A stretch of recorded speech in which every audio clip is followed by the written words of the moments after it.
Hey, welcome back to the channel. If you haven't done so, why don't you hit the subscribe button for us? It really does help us out. Do you have a gaming system that for some reason you're not getting any signal up to your monitor or your TV? There's a good chance that the HDMI port has been damaged. They are a little fragile, and if you push on them hard or pull at the cord sideways, you wind up breaking them apart or bending the pins inside. In today's video, we're going to look at a PlayStation 4 Slim model that had an HDMI port that was damaged. And we went inside and changed it out. So, if you stick around, we'll show you how to get it done.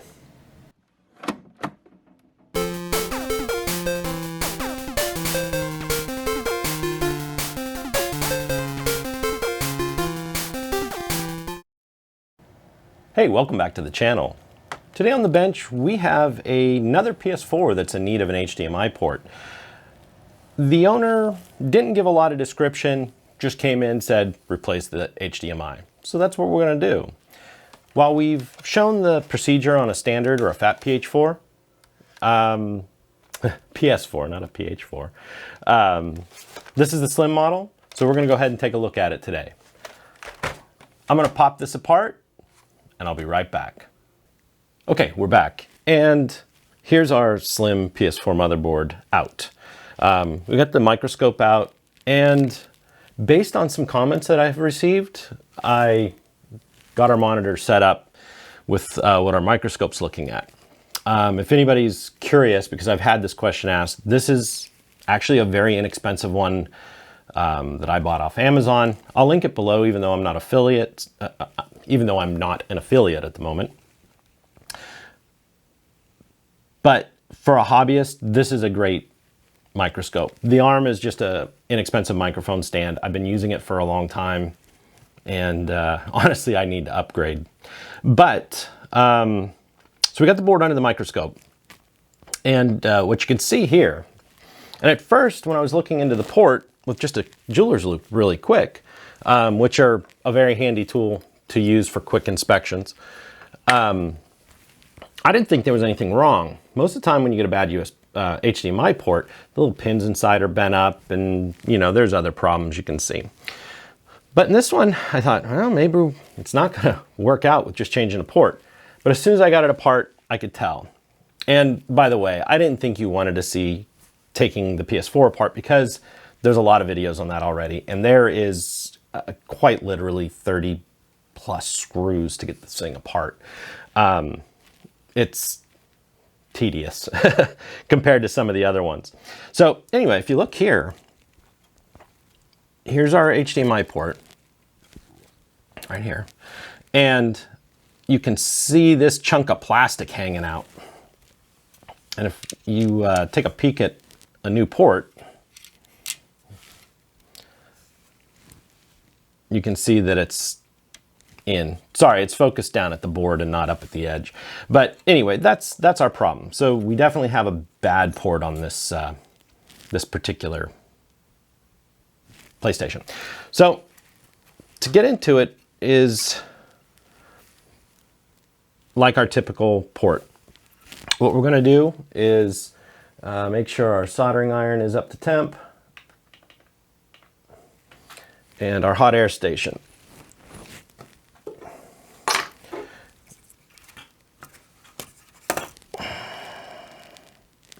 We can reposition this to see what I'm looking at.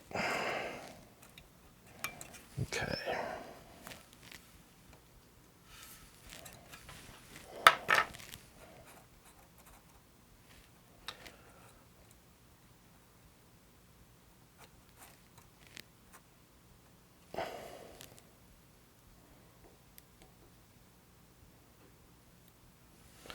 The next piece of equipment I'm going to invest in is an auto-focusing microscope.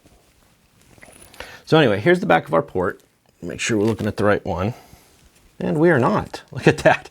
Okay, let's move it over a little bit. Okay, there's the back of our port. So we're going to take some flux.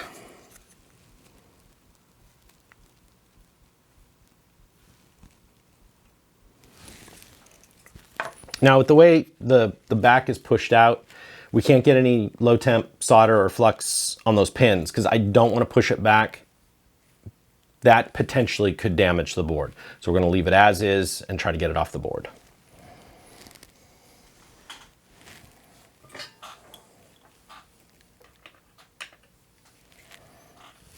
And we're going to use a little low melt solder to help this one along. This low melt solder can also be bought at Amazon or electronic stores.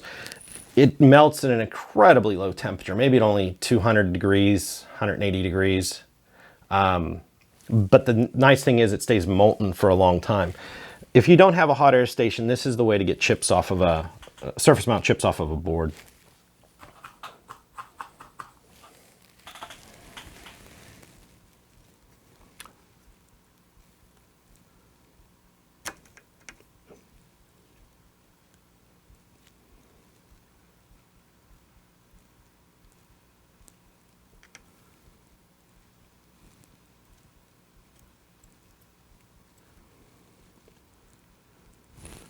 Now, since we have some components so close to where we're going to work, I'm going to raise the temperature of this board up pretty high. I'm going to put a little Kapton tape over them to protect them. Looks like we got a couple diodes and a resistor.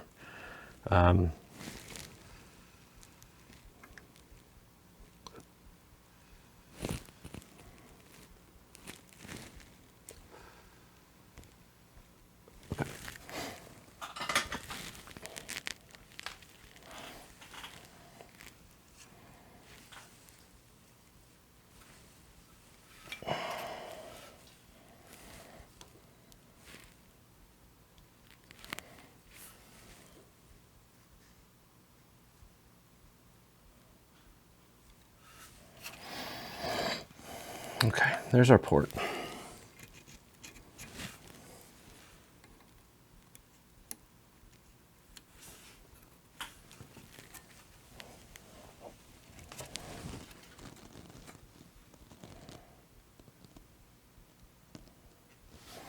All right, now just like with any of the other procedures, we're going to go ahead and heat it up from the back side. Well, let's get our Kapton tape on first.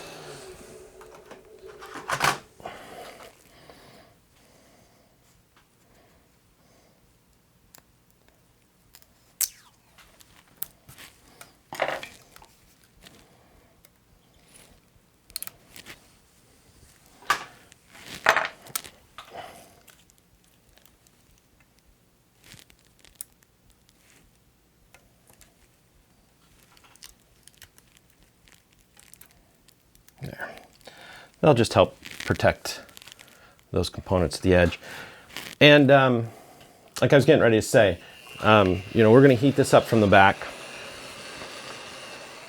You've just got to do it slow and careful. And you don't want to force it out, especially whenever the port is damaged. We don't want to rip the traces off the board.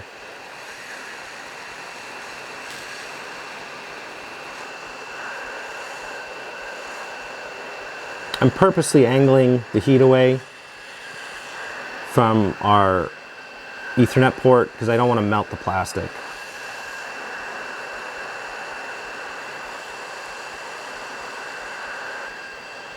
She's getting ready to move.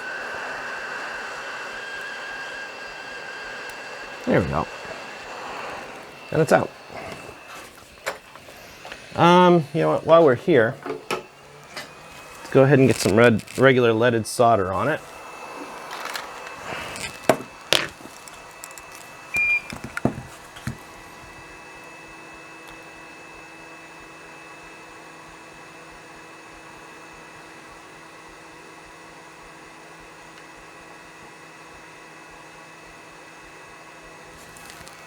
That way we can use some wick to clean up these holes.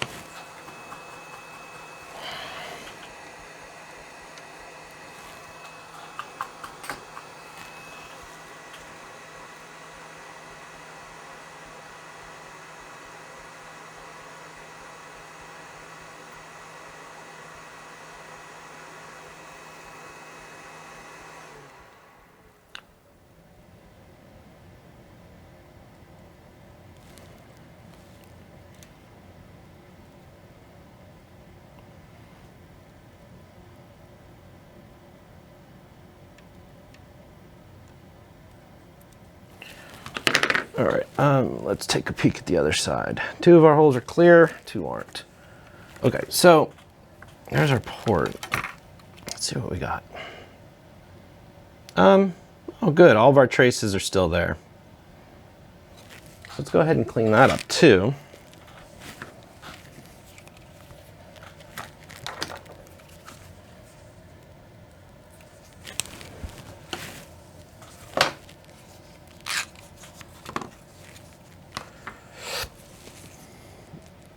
Little flux. Flux is always our friend.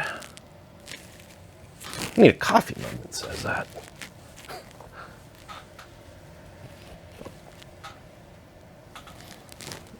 Turn that down a little bit to get rid of some of the glare. Okay.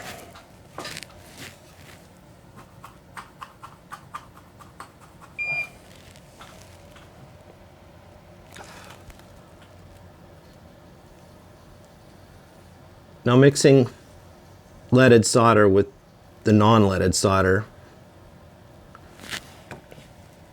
just helps us clean things up a bit.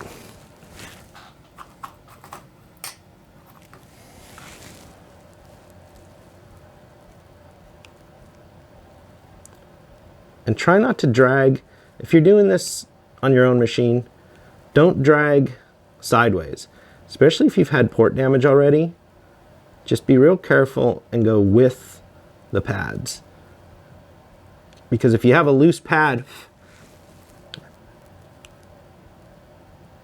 you will definitely roll it off. That looks pretty good. A little dirty, but good. And let's get a little bit of regular solder in this side of the hole here.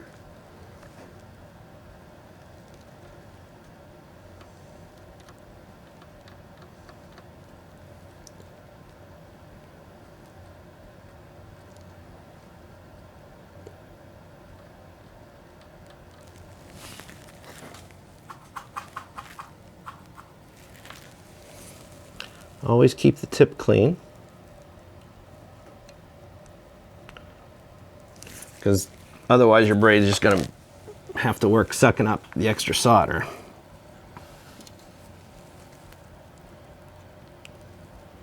Let's see if we can get that solder out of that hole.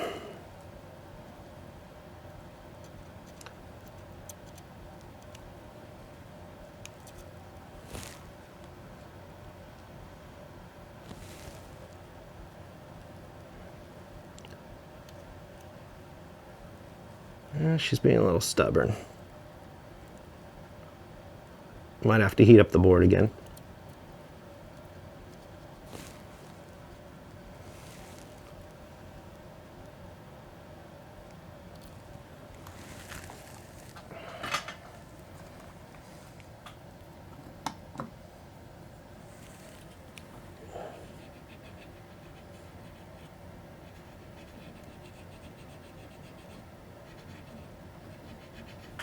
Yep, there's no board damage at all. All those pins are good. Still got some solder over here though. So let's do one more round of clean solder. Let's see if we can do it this way without having to use the heat gun again.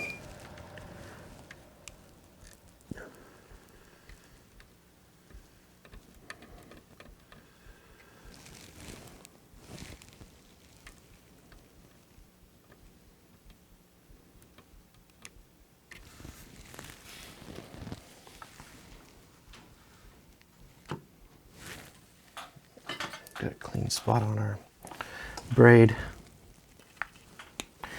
This braid can actually suck up quite a bit of solder, but when you're trying to get out of, out of the little nooks and crannies, it's always better to just trim it back to a really fresh spot.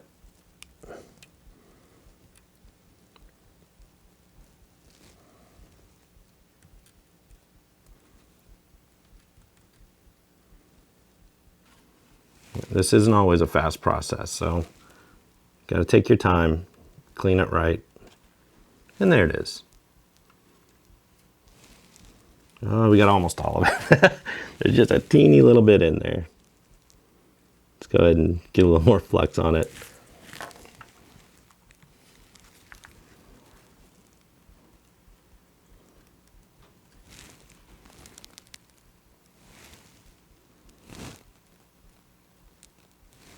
This should help pull it up. No, she's still being stubborn.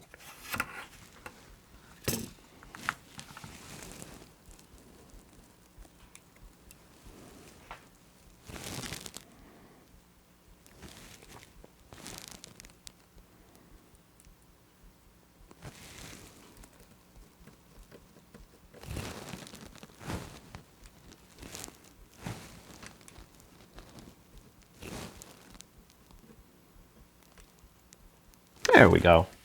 That got it. All right. Yeah, like I was saying, sometimes it's just stubborn. So let's go ahead and clean up a little bit. This is 91% IPA.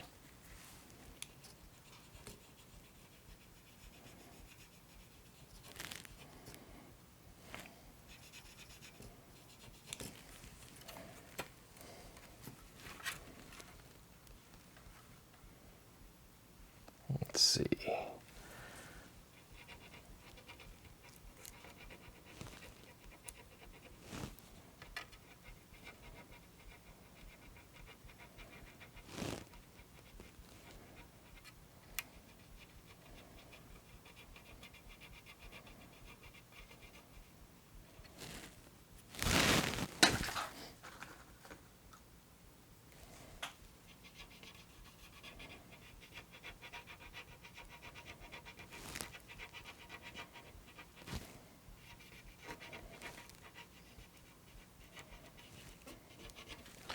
Okay, I think that's good enough for now. And let's see, that's our old port. We're looking in the right spot. Here's our old port. You can see it's pushed out. All the little pins are bent back. And here's our new one.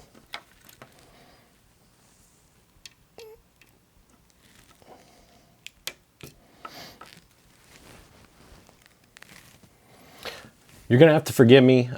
We had a little technical difficulty there. This is the first time we tried to use the capture up here on the screen, and for some reason it's not letting me record the video, but I guess we still have it up here. You know, we can see everything. So, okay. Anyway, so we're back. Okay, so we're all cleaned up here, and here's our new port. And if we cleaned out those holes right, it should fit down inside nice and flush. And our pins on the back should come through like they should. And they do. All right, we can get rid of this Kapton tape now. One word of caution though, when you do remove this Kapton tape, make sure that nothing came loose and you're not going to rip a part off the board, which generally doesn't happen. I don't think I've ever actually had that happen because the flux gets up behind it and keeps it from being really sticky. So anyway, our port fits nice and flush like it should. So let's go ahead and prep our board. Take that out again. And what I like to do is just go ahead and tin our pads. I'm going to turn my soldering iron back down since we're going to be working with standard solder again, leaded solder.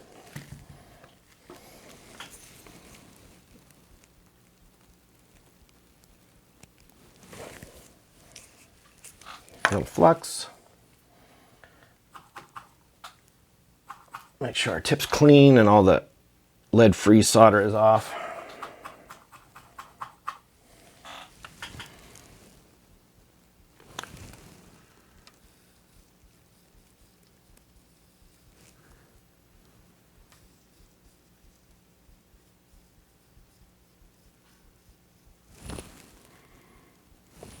Got one little bridge there. It's easy enough to take care of. There we go. The flux really does keep anything from going where you don't want it. It stops the oxidation, just like in the welding process if you're using a TIG welder or an arc welder, or not an arc welder, but yeah, even an arc welder. The rods have a rosin on it. It burns off, it displaces the oxygen. The flux is doing the same thing. It's keeping the surface prepped, and it's keeping the oxygen away from the process.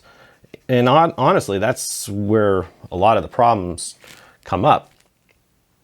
Okay, so that's that. Put a new line of flux down.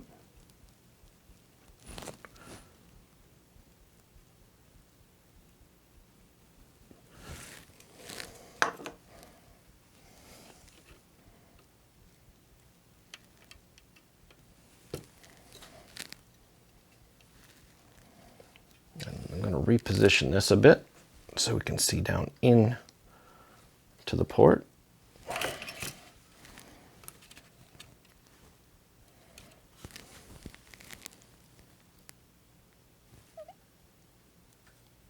Need a little light.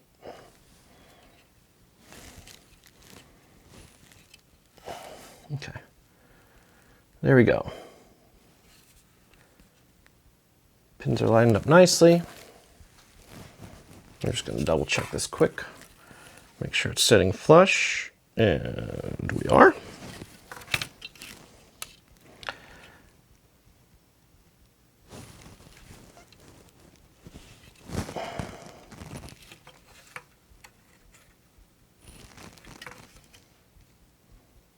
Okay, that looks good.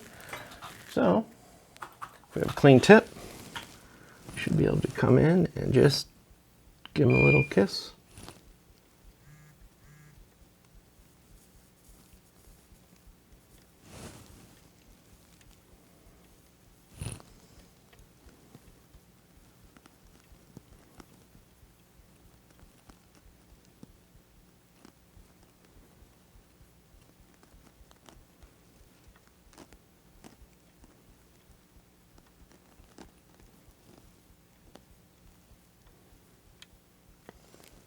Just like that.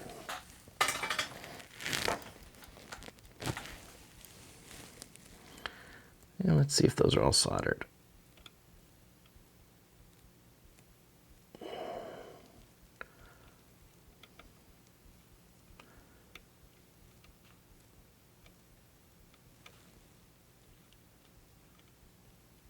And they are.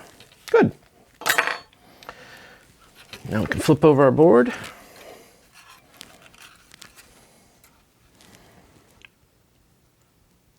And solder our posts in place.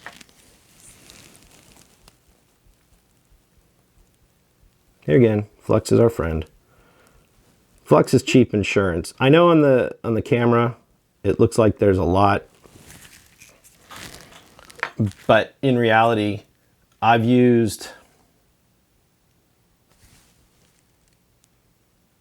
2 milliliters in the past 2 months. So, you know, it's you don't use a whole lot. It's coming out of a very fine needle.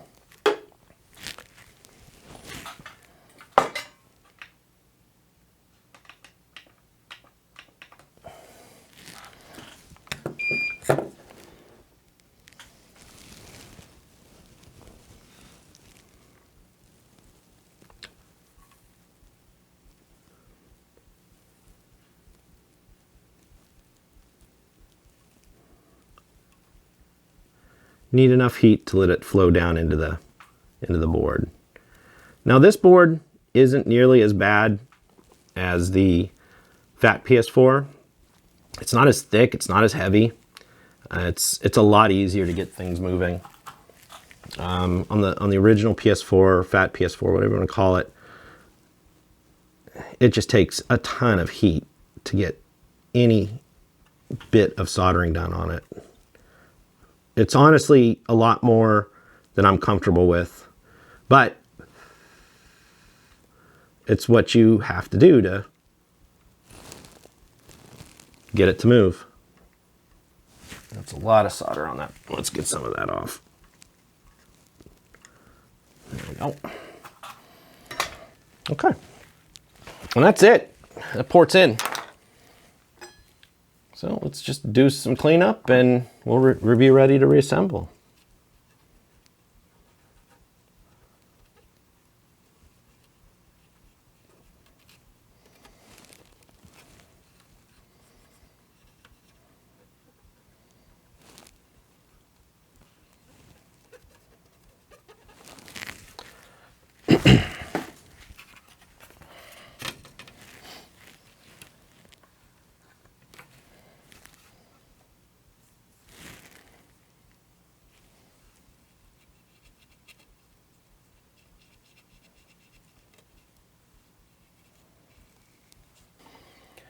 All right, we're back.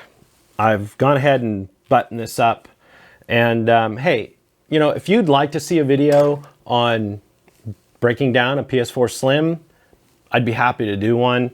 But as far as this video is concerned and changing out our little port here, there is a lot of fiddly wires for the antennas, and there is at least 30 screws to get in and out of it.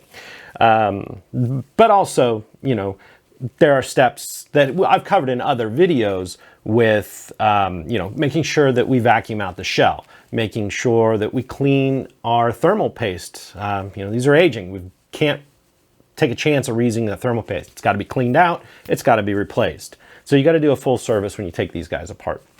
But anyway, so our shell's back together, hard drive's in. We have our HDMI cable out of our computer and back into this. We got some power. We've got a controller hooked up. So let's go ahead and change this over to HDMI. Oh, it's already seeing it as a PlayStation 4. The new PlayStation 4 is obviously, look at that. It uses the HDMI data to talk to the TV properly. So since the TV saw it as a PlayStation 4, as soon as we changed to that source, it kicked our PlayStation on. Let's see if we can get up into our boot screen with no issues. I'm sure we will. But anyway, if you've enjoyed these videos, and it really would help us to hit that subscribe button down in the corner, and give us a thumbs up, make comments of anything you'd like to see. I've got a few coming up that are some oddballs. We got another Vectrex in the house. We have a Neo Geo Pocket over there. We have another Virtual Boy. So I've got a few videos coming up that should be entertaining. And of course, if you want to see lasers in a PlayStation 2, it seems like I've had a rash of those. But anyway, thanks for joining me, and we'll see you on the next video.